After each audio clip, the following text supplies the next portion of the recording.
तुम्हारे मेरे आका इमामुल अंबिया गारे हिरा के अंदर अल्लाह की इबादत और रियाजत में मसरूफ कई दिन तक मेरे आका गारे हिरा के अंदर अल्लाह की इबादत करते, यादे खुदा में मशगूल रहते। घर से खाना लेकर आते, उम्मुल मोमिनीन हजरत खदीजतुल कुबरा पैक करके खाना देते। हुजूर आते गार के अंदर अल्लाह अल्लाह अल्लाह अल्लाह में लग जाते, इबादत में लग जाते। कई दिन आका को गार के अंदर गुजर जाते, फिर मेरे आका कई दिन के बाद में घर जाते। उम्मुल मोमिनीन हज़रत खदीजतुल कुबरा फिर दोबारा खाना तैयार करके दे दिया करती। कई मर्तबा आप खुद जाती, खाना पहुंचा के आती। ताजदारे मदीना एक रोज गारे हिरा के अंदर अल्लाह की इबादत और रियाजत में मसरूफ है।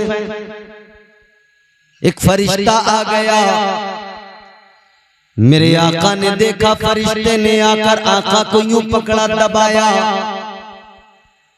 और फरिश्ते ने कहा इक़रा, पढ़ो।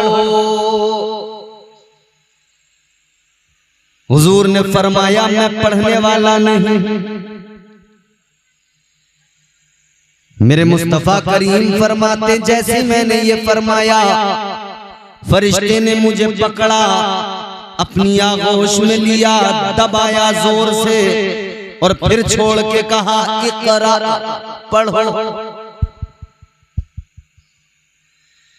ताजदारे मदीना ने फिर भी फरमाया मैं पढ़ने वाला नहीं।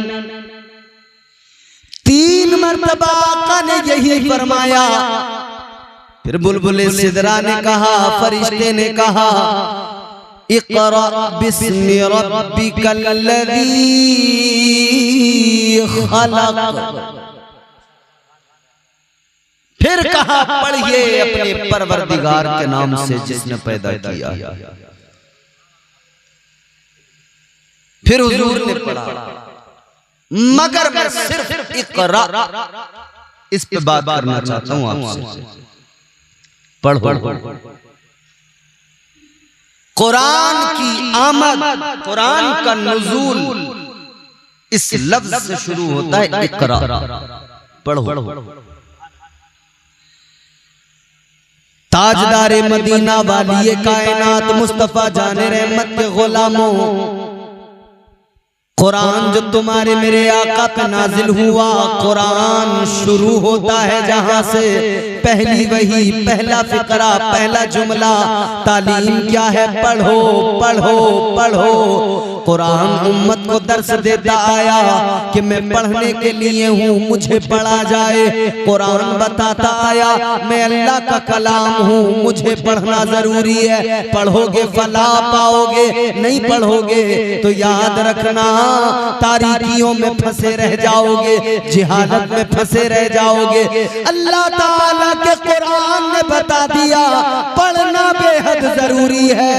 अब मेरे अजीजों, हमने भी हुजूर ताजदारे मदीना वाली कायनात मुस्तफा जाने रहमत को पढ़ाते देखा। आका ने अपने सहाबा को पढ़ाया, हुजूर ने मक्के में भी पढ़ाया लोगों को, हुजूर ने मदीने में भी पढ़ाया। कायनात के सबसे पहले मुअल्लिम का नाम मुहम्मदुर रसूलुल्लाह। सारी दुनिया के पहले मुअल्लिम, सबसे पहले पढ़ाने वाले, पूरी दुनिया को सबसे पहले इल्म अता किया, वो मेरे हुजूर हैं। बात जरा सी तवज्जो से सुने। आज आपने घर में, आज आपने अपने गांव के अंदर ये मदरसा बनाया। हजरत मौलाना नदीम साहब आपके मदरसे में रहकर खिदमत कर रहे हैं। ये बच्चों को यहाँ कुरान सिखा रहे हैं, कुरान पढ़ा रहे हैं। वो सिलसिला जो मेरे आका ने शुरू किया। मदरसा सबसे पहला मदरसा कहां बना, किसने बनाया, कैसे बना, किन हालात में बना, किसने जमीन दी? पहला दुनिया का मदरसा। जब तुम्हारे मेरे आका पर पहली वही नाजिल हुई, हुजूर घर पर तशरीफ लाए, सबसे पहले तुम्हारे मेरे आका ने उम्मुल मोमिनीन हजरत खदीजतुल कुबरा को आकर बताया। हजरत खदीजतुल कुबरा मेरे आका को लेकर वर्का बिन नौफल के पास गई।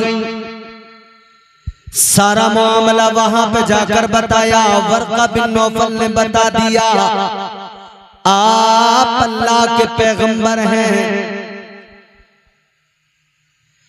ताजदारे मदीना वाली कायनात मुस्तफा करीम पर ये वही का सिलसिला जब आगे बढ़ा, कुरान आने लगा। अब हुक्म खुदा हो गया, हबीब अपनी नबुव्वत और रिसालत का ऐलान कर दो, खुदा की किब्रियाई का ऐलान कर दो।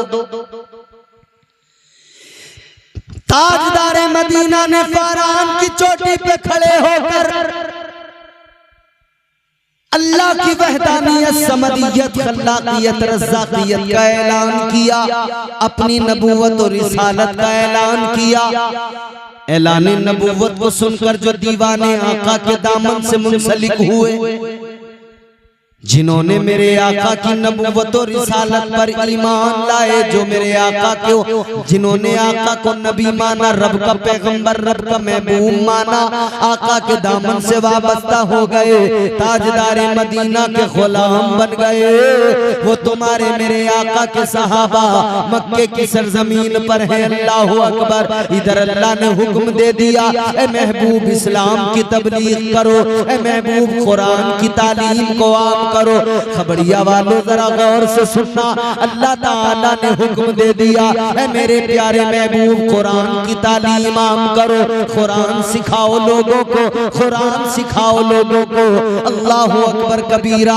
मगर मसला ये था, यहाँ तो सारे के सारे मक्के के अमीर लोग, सारे के सारे मक्के के सरदार लोग, सारे मक्के के चौधरी दुश्मन बने हुए थे, सारे मक्के के अमीर सरदार सबके सब आका के दुश्मन बने हुए थे। किधर पढ़ाएंगे, किधर सिखाएंगे, किधर लेके बैठेंगे गुलामों को, किधर कुरान की तालीम देंगे, कौन बैठने देगा, कहाँ पे बैठेंगे। अगर किसी अपने कमजोर साथी के घर पे बैठ गए, ये काफिर उधर आएंगे, हमला कर देंगे, ये कहीं पर भी ऐसा होने नहीं देंगे।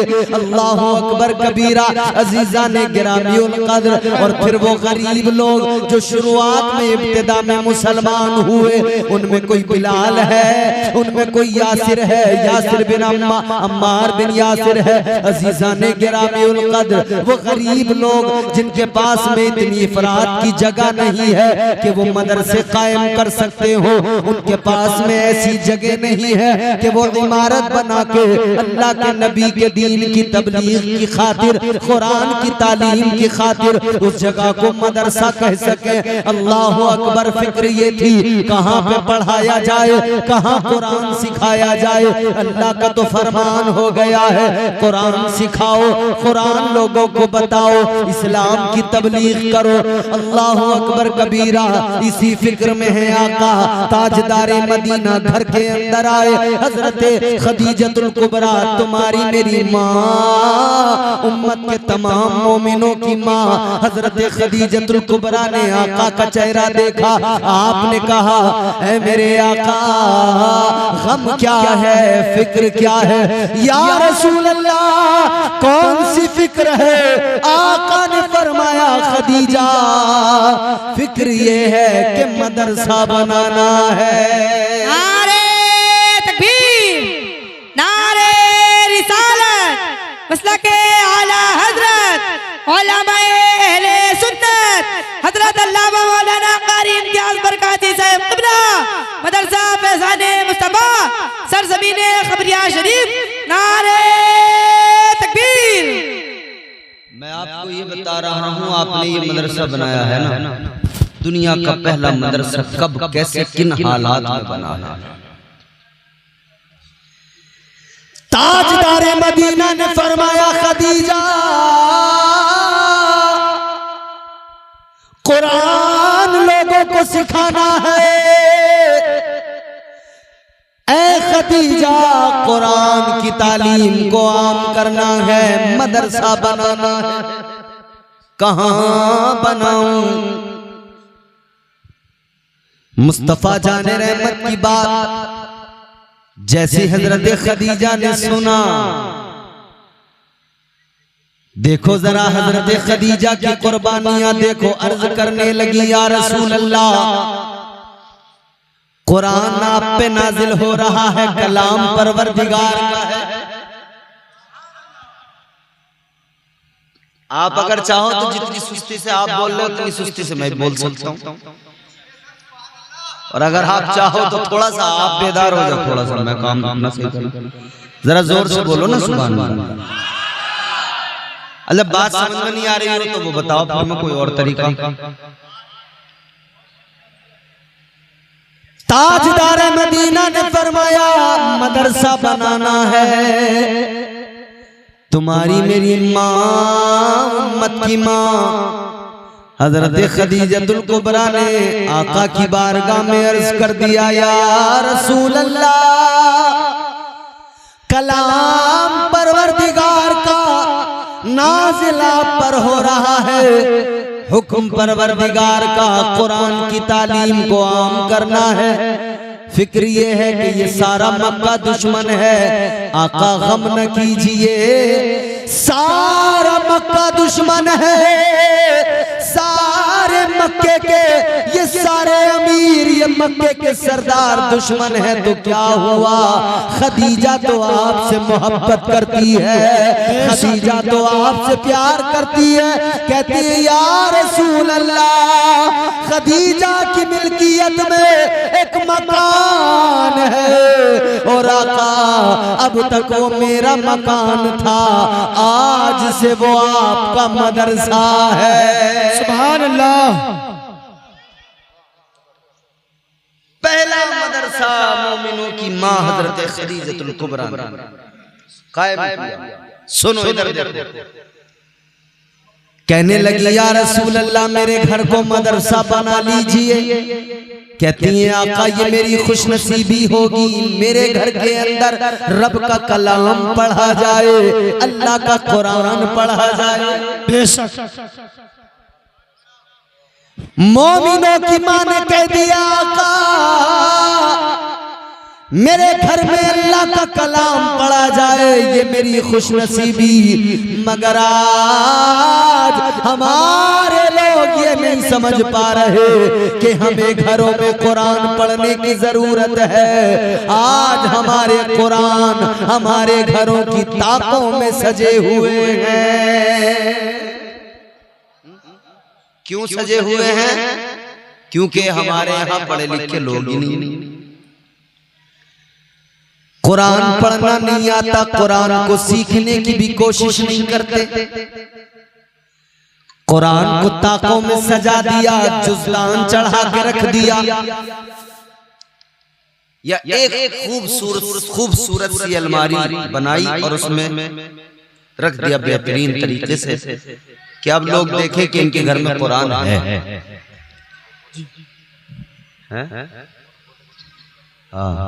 और बड़ी खूबसूरत अलमारी में रखा हुआ है कुरान। खूबसूरत अलमारी में रखो, अच्छी बात है, मगर रखा ही मत रहने दो, रोज निकाल के रोज तिलावत करो, क्योंकि ये कुरान है, अल्लाह का इसके ताल्लुक से फरमान है। अल्लाह ने फरमाया, नज़्ज़लना अलैकल किताब तिबयानन लिकुल्लि शैइन हुदन व रहमतन व बुशरा लिल मुस्लिमीन।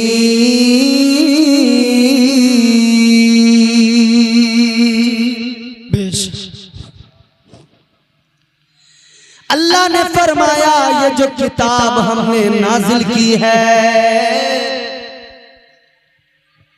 इसमें हर शय का खुला बयान है।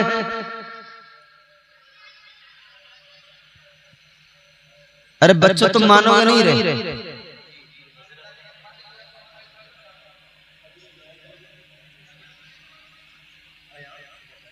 खामोश बैठ जाओ बेटे, आराम से बैठो। अगर बैठ सकते हो, नहीं बैठ सकते तो बेटे तुम चले जाओ, रात हो रही, जाके सोना घर।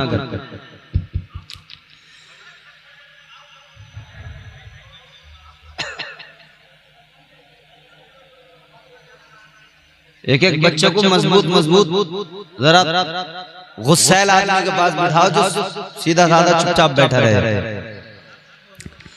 खैर तवज्जो करें आप हजरात, जरा मोहब्बत से बोलें सुभान अल्लाह।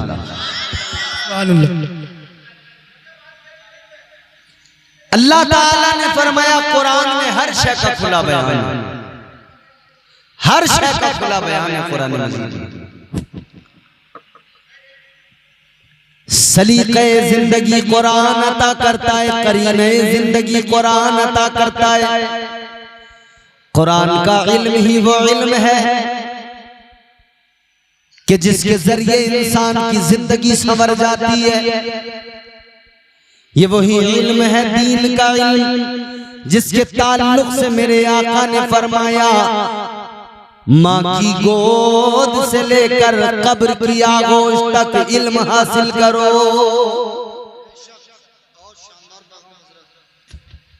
हम तो बस इतना सोचते हैं कि भाई हम तो बड़े हो गए,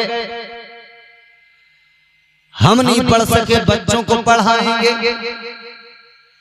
अच्छा बड़े हो गए तो आप क्यों नहीं पढ़ सकते? का सब जबान नहीं पलटती, बचपन में पलट जाती है। बचपन में पढ़ लेते तो पलट जाती, अब पढ़ेंगे नहीं पलटेगी। तुमसे एक सवाल है मेरा, हजरत अबू बकर सिद्दीक जब ईमान लाए उनका बचपन था या जवानी? हजरत उमर जब ईमान लाए उनका बचपन था या जवानी? ये नबी के सहाबा जब ईमान लाए इनका बचपन था या जवानी?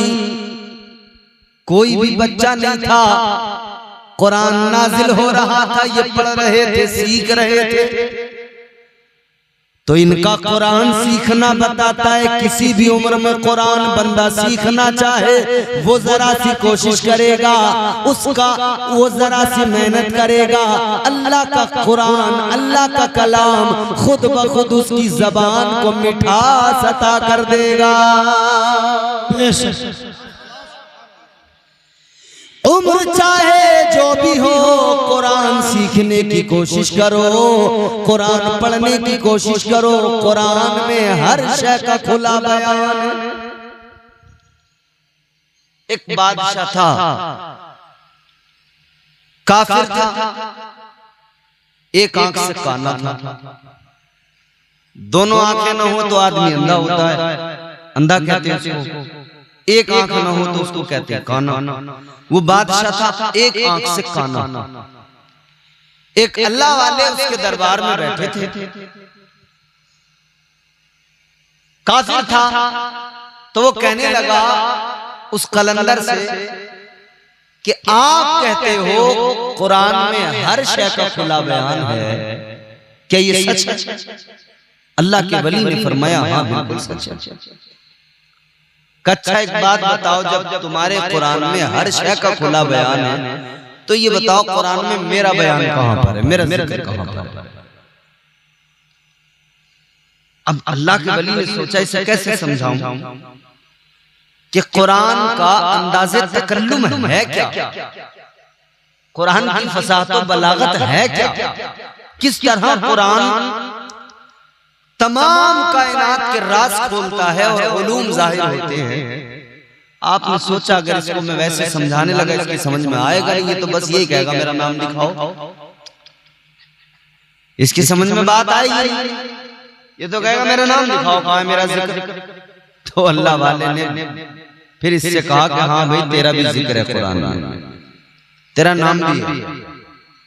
अच्छा कहाँ है, दिखाओ जरा। अल्लाह वाले ने फरमाया कुरान में तेरा जिक्र मौजूद है। कहाँ पर है, आपने पढ़कर सुनाया, वकान मिनल काफिरीन। आप फरमाने लगे तेरा जिक्र ये है, ये देख कुरान कह रहा है वो जो काना है वो काफिरों में है। फरमाया ले ये है, तू काना है ना, देख कुरान में तुझे काना कहा। मगर अजीजो कुरान में हर शय का खुला बयान है, कुरान खुद कह रहा है। आगे फरमाया हुदम व रहमतम व बुशरा लिल मुस्लिमीन। कुरान हिदायत है, कुरान बशारत है और कुरान रहमत भी है किसके लिए? लिल मुस्लिमीन, मुसलमानों के लिए। यही तकरीर शुरू करके हम बस यही खत्म कर देंगे। कुरान हिदायत है, कुरान बशारत है, कुरान रहमत है। किसके लिए? मोमिनों के लिए। फरमाया गया कुरान मजीद में वनुनज़्ज़िलु मिनल कुरानि मा हुवा शिफ़ाअुन व रहमतुल लिल मुमिनीन। ये वो कुरान परवरदिगार का कलाम है। अल्लाह ने फरमाया इसमें शिफा है।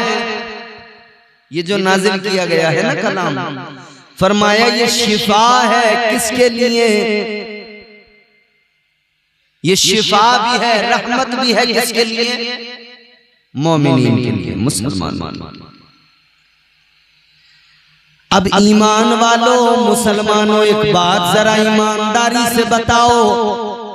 कुरान खुद कह रहा है अल्लाह का कलाम है, कुरान मुसलमानों के लिए है। कुरान रहमत भी मोमिन के लिए, कुरान बरकत भी मोमिन के लिए, कुरान बशारत भी मोमिन के लिए, कुरान हिदायत भी मोमिन के लिए। ऐ मुसलमान, कुरान तेरे लिए तूने क्या समझ लिया? किसी और के लिए थोड़ी है। तू कुरान नहीं पढ़ेगा तो कौन पढ़ेगा? क्या ब्राह्मण लोग पढ़ेंगे? तू कुरान नहीं पढ़ेगा तो क्या ये बनिए पढ़ेंगे? क्या ये त्यागी पटेल पढ़ेंगे? ये तो नहीं पढ़ेंगे। कुरान तो तेरे लिए आया मुसलमान, तू कुरान पढ़ने को तैयार नहीं। तूने उधर कुरान को ताकों में सजाया, इधर दुनिया ने तेरा हाल खराब कर दिया। क्योंकि तुम्हारे मेरे आका ने फरमाया दीन का इल्म हासिल करना जरूरी है। आका ने फरमाया तलबुल इल्मी फरीदतुन अला कुल्ली मुस्लिमिन व मुस्लिमा। अल्लाह ताला के प्यारे महबूब ने फरमाया इल्म दीन हासिल करना हर मुसलमान मोमिन, हर मोमिन मुसलमान मर्द औरत पर फर्ज है। क्या है? जोर से बोलो। इल्म दीन हासिल करना फर्ज है। फर्ज वो जिसको अदा करना जरूरी। इल्म हासिल करना फर्ज था, मगर मुसलमान तूने इल्म से तू दूर होता चला गया। मुसलमान तूने जिहालत को अपना लिया है। मुसलमान इस जिहालत ने तुझे रुसवा कर दिया, इस जिहालत ने तुझे बर्बाद कर दिया, इस लाइल्मी ने तुझे जलील कर दिया।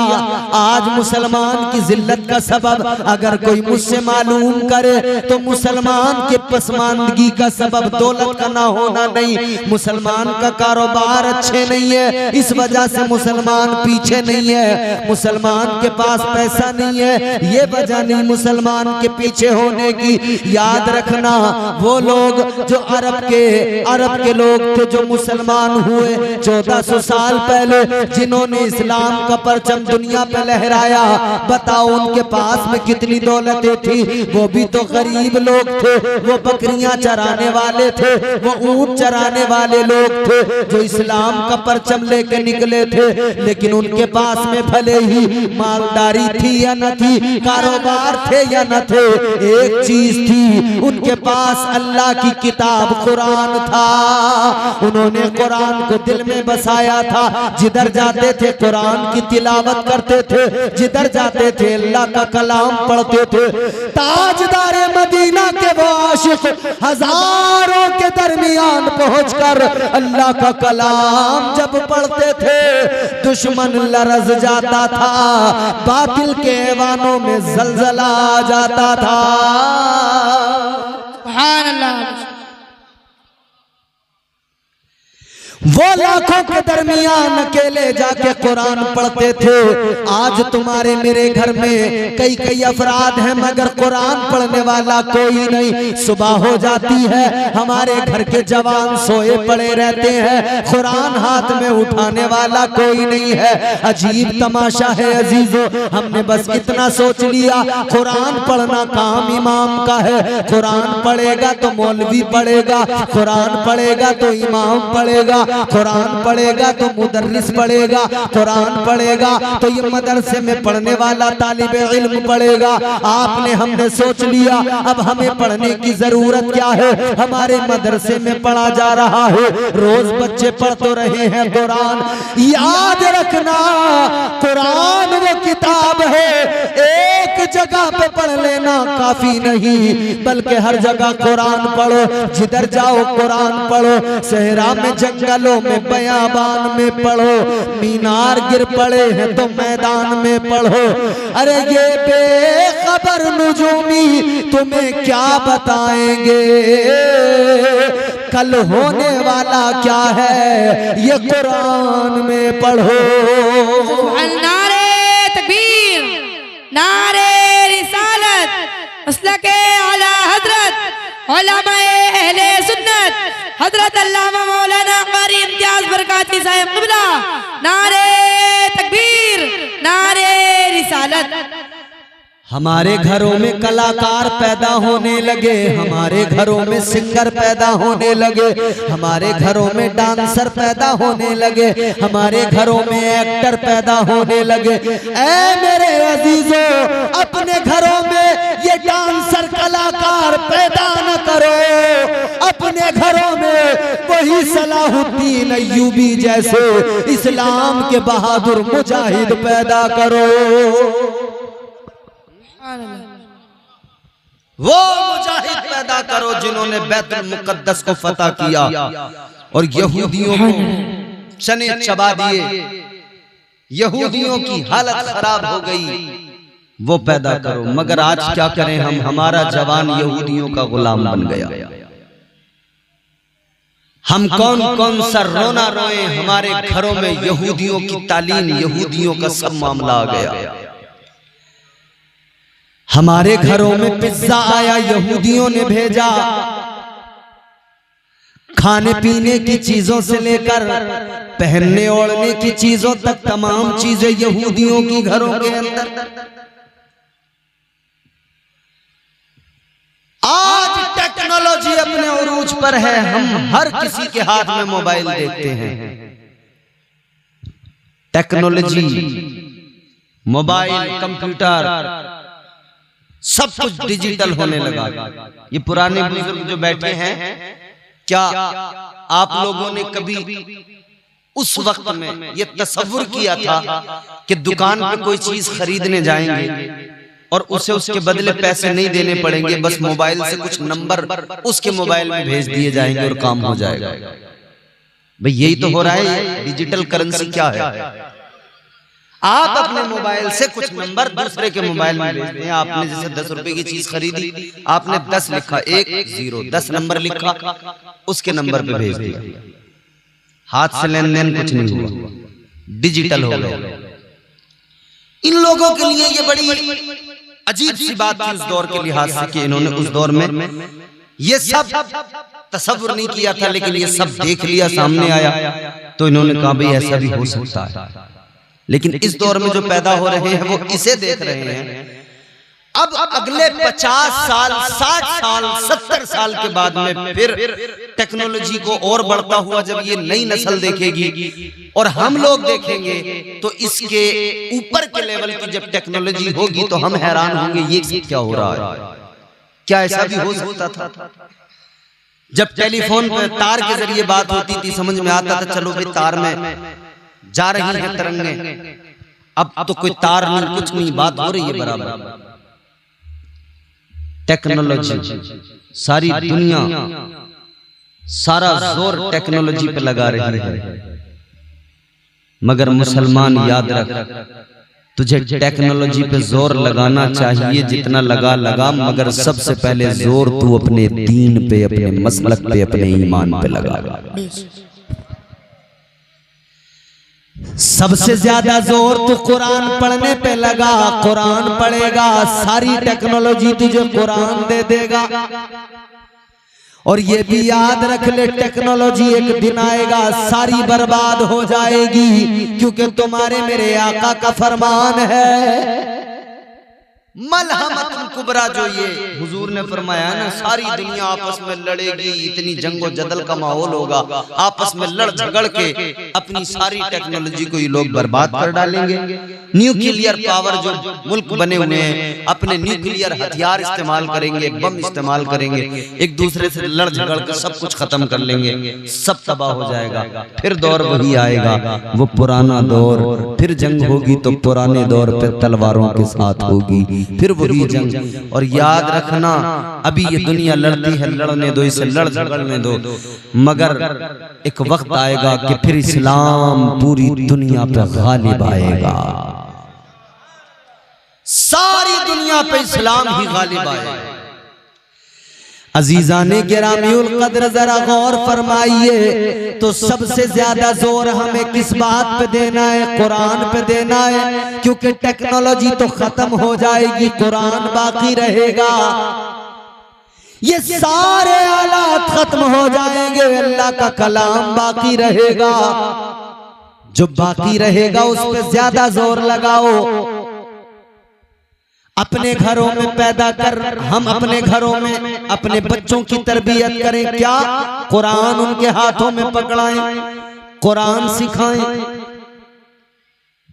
और कुरान पढ़ने से इस्लाम की मोहब्बत दिल में बढ़ती है, पैगंबर इस्लाम की मोहब्बत दिल में बढ़ती है।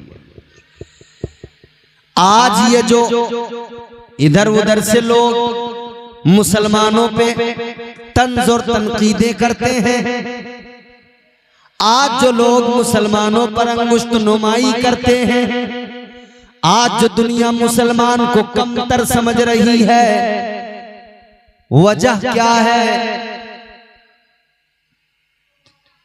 आज हमारा ईमान कमजोर है।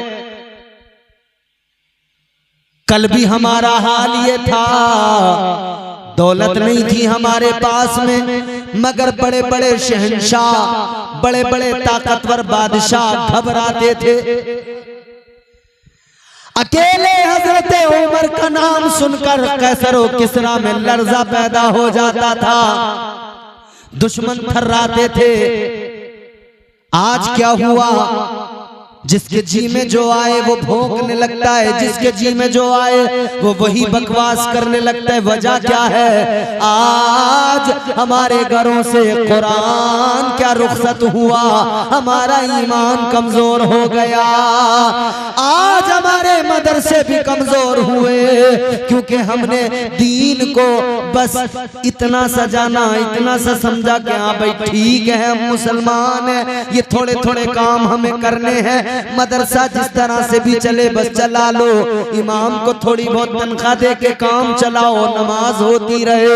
हमने फर्स्ट प्रायोरिटी बाकी चीजों को दी है, जबकि हमारी फर्स्ट प्रायोरिटी होनी थी वो कुरान की जानिब होनी थी। पहली जिम्मेदारी हमारी थी कि हमारे मुआशरे में कुरान आम हो जाता। पहली जिम्मेदारी हमारी थी हम अपनी नई नस्ल को कुरान सिखा देते, अपनी नई नस्ल को कुरान पढ़ा देते।